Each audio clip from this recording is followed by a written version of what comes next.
Na nasema hii nikiwa hapa Narok North, sisi kama Wakenya hatutakubali kamwe mtu yeyote awe ni nani aanze kupanda katika nchi yetu mbegu ya ukabila, mbegu ya kugawa watu, mbegu ya kusema nyinyi mna share, nyinyi hamna share.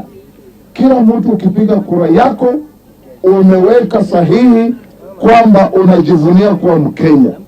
Ndio tunawaomba kwamba kura ya 2027 mtaangusha kwa kikapu kimoja, mtaweka kwa debe moja. Hiyo ni kweli si kweli? Kweli si kweli? Hata sisi huko Ingo tumeamua kura yetu itaingia katika debe moja, kwa sababu tangu tuchague Rais Ruto hajachoka kutembelea Wakenya.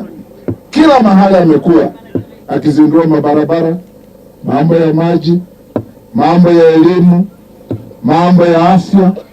Na ndio tunasema ikifika 2027, mashemeji zangu, ndugu zangu, zote tukate kwa kauli moja, tupige foleni tukiendelea kwenda mbele kwa kura ya kuangushia William Samoei Ruto.